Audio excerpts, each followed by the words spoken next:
And thank you so much for joining us for CBN NewsWatch. I'm Ephraim Graham. Ahead today, the intensifying political battle in Israel over Netanyahu government's plan to change the country's judicial system. We'll hear what both sides are saying and get the story from CBN's Chris Mitchell in Jerusalem.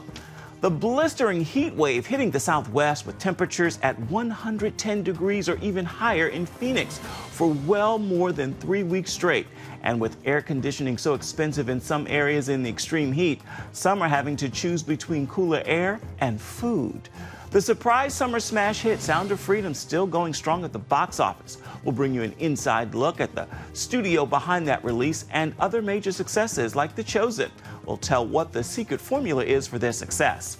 And with fewer churches involved in adoption and foster care, we're going to take a look at what one church in Ohio is doing to change that trend, to take care of the orphaned. All those stories and more ahead today on this edition of CBN NewsWatch. This is CBN NewsWatch. And let's begin this half hour in Israel, where thousands of protesters marched on Jerusalem over the weekend, opposing the government's judicial reform legislation. Supporters of the reform bill also gathered in Tel Aviv to stand with the coalition government. As Chris Mitchell reports now from Jerusalem, the Knesset vote on one part of the judicial reforms is the next step in Israel's ongoing crisis. The opposition maintains this judicial reform proposal will weaken the Supreme Court and open a path to dictatorship. Israeli author Yuval Noah Harari lays out this scenario. With the Supreme Court neutralized, the government could easily rig the elections. For example, by denying Arab citizens voting rights or by closing down all independent media outlets. Israel will still hold elections, just as Russia holds elections, but it will become a dictatorship. Yet supporters of the legislation say it reins in a runaway Supreme Court. I came here to support democracy. Democracy means the rule of the government elected by the people and agreed by the people, and not a regime in which the Supreme Court takes rights that it doesn't have. Ohad Tal, a member of the coalition, tells CBN News he believes the legislation actually strengthens democracy by rebalancing Israel's government. Of course, you have to have a strong court. No one doubts that. But the question is, who's going to make the policies of the country? Is it going to be a small group of people, or is it going to be the people by their representatives? Tal says many opposition members quietly favor this judicial reform, and their past actions prove it. I know what people are saying in the closed rooms.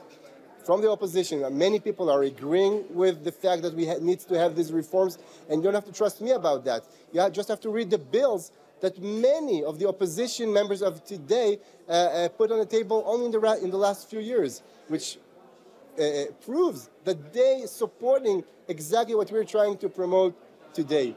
The protest began more than 7 months ago, but some believe the goals are more than just legislation on judicial reform. Israel's public diplomacy minister tweeted that former Prime Minister Ehud Barak, a major protest leader, aims to overthrow the government.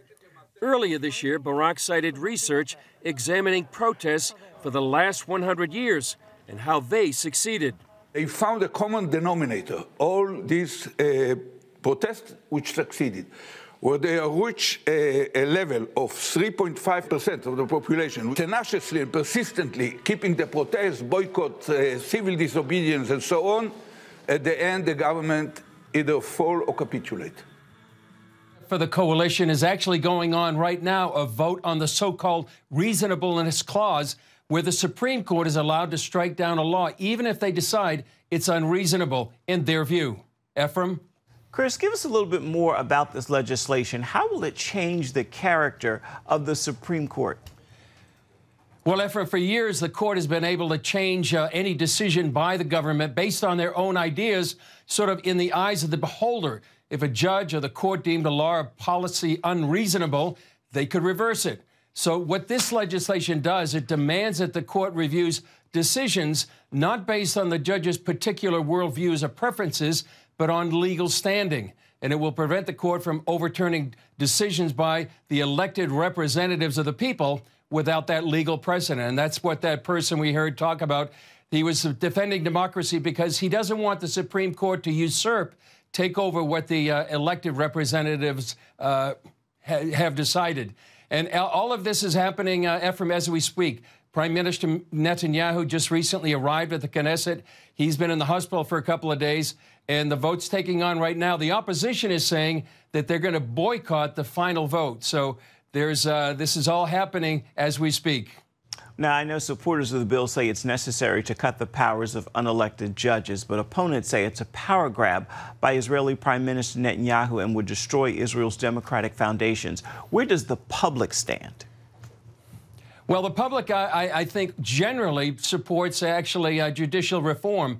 There was a poll out earlier today, this year that said about 84% of Israelis support at least some sort of judicial reform.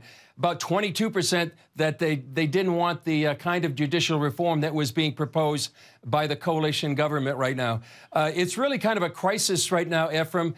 You do have these protests, massive protests over this weekend where the thousands, literally hundreds of thousands of people marched on Jerusalem. And but I would think generally most Israelis do feel that there's some sort of judicial reform is warranted, based apparently on some of their own judicial representatives who said that, they had proposed some of this reform as well. Let's talk history and precedent for a moment. You've been there for more than 20 years. Have you ever seen Israel go through a period like this? Not quite. I've seen, back in 2005-06, there was the disengagement from Gaza. That was really a heart-wrenching thing for many Israelis. But this is probably even deeper division. Right now, people have talked that Israel might be on the verge of a civil war, and really has gone so far that a number of reservists are refusing to report for duty in the IDF. And really, Ephraim, that's a red line in Israeli society. Many people see that as undermining the country's security, especially when Israel is surrounded by its enemies seeking their destruction, who see Israel's internal weakness as an opportunity to threaten the Jewish state. Chris, at the top of our conversation, you mentioned that Netanyahu was discharged from the hospital this morning. What is his medical condition? Well, he was actually implanted with a pacemaker. Last week, we know that he had fainted. He had suffered from, they say, dehydration. But right now, they say the pacemaker was to protect him from a possible fatal heart interruption. They call it a transient heart block that could actually lead to a fatal heart attack. So his condition was a lot more serious last week when he was admitted to the hospital. But he's out right now. Apparently, he's at the Knesset, and he's going to participate in this vote, this historic vote that really puts so many Israelis at odds with one another. Our prayers for his recovery in the midst of all of this. Thank you. Chris Mitchell, our CBN Middle East Bureau Chief, joining us from Jerusalem. Thank you. Here at home, the Southwest continues to bake in a sweltering heat wave. Today, Las Vegas could hit 110 degrees for the 11th day in a row, while Phoenix could see its 25th straight day of 110 degrees or higher, a new record. And in Texas, emergency officials in Fort Worth report 4 heat-related deaths this month. The high demand for air conditioning is increasing the utility costs. Texas grid operators say they've set new records for usage 10 times in recent weeks. The high cost forcing this Houston woman to not only cut back on her air conditioning, but on her food as well. I'm not using because if I use it, it's going to be too high. What I'm doing is try to buy less groceries and try to save my money to pay the bill.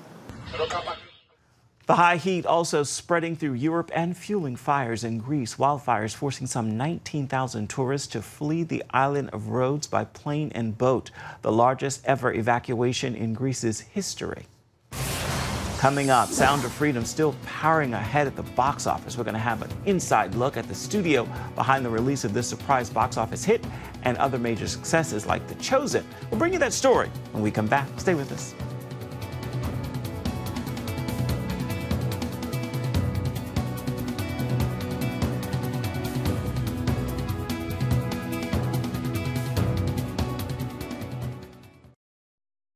Your news channel, your shows, the stories you care about. Anytime you want, anywhere you want. Download the CBN News app today. Sound of Freedom has stunned Hollywood with its unexpected success at the box office. Their blockbuster film pulling in another $20 million over the weekend, bringing its total to nearly $125 million. And Angel Studios has had other major successes like the movie His Only Son, which also opened in the top 3. The streaming series The Chosen, the secret to its success is Angel Studios allows audiences to decide what TV and film projects get the green light. I traveled to Utah to bring you the story. God's children are not for sale. Sound of Freedom is a July surprise that could be the summer shocker. Isaac and I would go with him. Why, Isaac? In April, His Only Son scored headlines, opening at number 3, with nearly $6 million in ticket sales, after being made for only $250,000. Throw this down for a catch. I don't have a quarrel with you, teacher. And then there's The Chosen, the record-making crowd-funded series that Lionsgate picked up for worldwide distribution in May, after 3 successful seasons without Hollywood support. The engine behind these upsets isn't in New York or LA. It's 43 miles south of Salt Lake City, Provo, Utah. Population, about 120,000. A land of towering mountains and waterfalls, and home to Angel Studios, where brothers Jeffrey and Neil Harmon are disrupting the entertainment world, putting power in the hands of the people. But it's been an uphill climb. When we last sat here some 5 years ago, you were faced with a lawsuit. Let's go back to that time. What was it like? What do you remember? Well, at the time, I was terrified when I first saw the lawsuit and shocked that it was Disney. But I remember distinctly getting up in front of, how many people did we have at that time? Probably, I don't know how many. It was around 50 people on the team. 40 to 50. I remember standing up and saying to people, I'm not exactly sure how this is going to turn out, but I believe that the audience, we, and Hollywood would be better off for it. Disney sued the Harmon's VidAngel platform for copyright infringement because it gave home audiences the ability to filter out what they didn't want to see or hear in its films. When we were in trial, the number 2 guy at Disney was there the entire week, and their half of the room was filled with suits of sophisticated lawyers and people watching, and our half of the room was a measly crowd. And then the families would come in and sit down and cheer for us, and then they'd have to leave, or children would come and little cheer Orthodox Jewish families would come in and sit down and be like, you can do it, you can do it. And so it's like this sea of high billing hours against, you know, the margins of Hollywood society. How and why did you survive? We should have lost. We really should have, and but we didn't, and we can't take credit for that. It was a mixture of families like those stepping up and putting up $10 million for us to fight the battle. And as far as I'm aware, we're the only company that's ever survived, like a startup company that's ever survived a big lawsuit like this from Disney. So how are things different today? How big is Angel Studios? How many projects do you have? What's all happening here now? Leaving bankruptcy, we were at somewhere in the 30 range, maybe 38 people. Today, we're at over 140. When Disney sued us, we did $8 million. Last year, we did 120. We got a bunch of projects coming. Let's look at the new project lineup for 2023. All right, Tempest. This is based on a sea monster. It's an animated series. And a familiar formula is at work. A team of 100,000 Angel viewers screened hundreds of submissions, then voted to decide what Angel Studios produces and raises the money to fund. Like The Shift, starring Neil McDonough. 1,000 versions of you in 1,000 different worlds, all working for me. Where's my wife? I shifted her. How did you know that giving the power to the audience would work? It was intuitive. We grew up on farms in Idaho, and it was just intuitive. In 2016, it wasn't intuitive to anybody else. It was just intuitive. We believed that if you give people ownership, Neil gives the example of owning versus renting in a home, you know. So we had this idea that we can raise money through the crowd, and because they own part of the network, they're way more conscious and want the network to work, and they're helping market us and defend us. And so we have 12,000 investors who invested in Angel Studios. It was also intuitive just because when we were growing up, our parents would share with us films, but they were very select few that we could watch. And we have young children ourselves, and we just said, yeah, I mean, what we see being created isn't what we want to experience with our family. And so if we ask the families what they want made, we just felt like that would mirror more what we want to see made. It's not the Hollywood model for movie making. It's the Harmon model, and it's working. The Sound of Freedom's third weekend at the box office, by the way, was actually better than its first, and it continues to do well. And the real-life story continues as well. Sound of Freedom director Eduardo Orozco is now making a run for president in Mexico. And as you can imagine, his mission is to end child trafficking. Still ahead, 400,000 children are in foster care in America. Fewer than half are adopted each year. We're going to head to a church that's working to change that number right after this.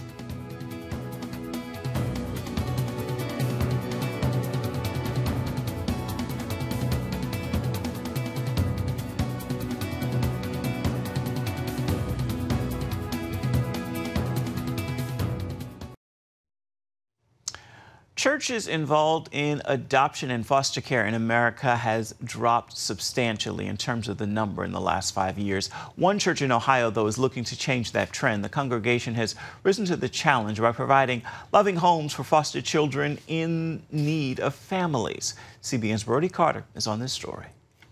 It may surprise you that America ranks third in the world for having the most orphan children. Almost 400,000 live in foster care, and less than half of them are adopted each year. Here in the small town of Kinsman, Ohio, a local church is hoping to change that by sharing hope and loving one child at a time. I was just alarmed that 140 kids were in our backyard, and literally 10 minutes from my house is our Trumbull County Children's Services. 4 years ago, Pastor Jordan Beal discovered that 140 children in his county lived in group facilities in need of foster families. His church, Rock of Grace, seeks to transform Trumbull County by partnering with County Children's Services to help provide loving families for these kids. 40 kids have come into care, and then many more have just been given respite in the last 4 years, and then 5 adoptions. I did not know it was going to take off like that. Melissa and Jason Crisp are part of the Children's Outreach. Married 24 years with 4 of their own kids, they've fostered 9 children in the last year and a half. You're being a positive part of their life. You're making an impact on them that you hope lasts their whole life. Hoping to eventually adopt, his wife calls the hardest part having to say goodbye and hand them to a responsible family member after building a loving relationship. Still, they're learning to trust God's timing. I have had to learn to really trust God with kids' lives that I love, that I have no control over anymore. And that's a lot. That's a lot. Pastors nationwide are encouraging their congregations to consider foster care and adoption, especially now that adoptions have declined here. Lifeway research shows less than half of those in U.S. Protestant churches are actively involved in an orphan ministry. Guess how many orphans are in Ohio? 5,000. And so you think about how many churches. James 1:27 says for us that undefiled religion is to take care of the orphans and the widows. So I feel like God is charging us with that to take action. I think every church could be a part of it and really literally change the world. The same study shows the number of churchgoers providing foster care has dropped almost 10% over the last 5 years. When we were first casting this vision, Danielle's like, we should do this. And I'm like, no, this is for them. Pastor Beal's vision became clearer after stepping out in faith with his wife Danielle to adopt a little boy named Lucas, adding to their family of 4 daughters. There you are. Oh, there you are. Every church's calling is different. So I get that. But to your question, should other churches do it? Yes. For those not ready to foster or adopt, the church provides volunteer opportunities. Its family advocacy ministry puts foster families together with volunteers who help by cooking, cleaning, praying, and babysitting. 80% of foster families will continue fostering if they have a support system, but many of them will quit if they feel alone. I mean, besides their regular, like, bringing meals, they called, they texted, they sent Bible verses, you know, they just reminded us that it's good when it doesn't feel good, you know? And as the impact continues from the end of Roe v. Wade, experts predict growing stress on the foster care system. More people, more Christians get involved, and I just put such a high priority on that. I mean, if we can lead more of these kids to Christ and at an early age, you can't beat that. This campaign is just one example of how churches can make a difference in the lives of children in need.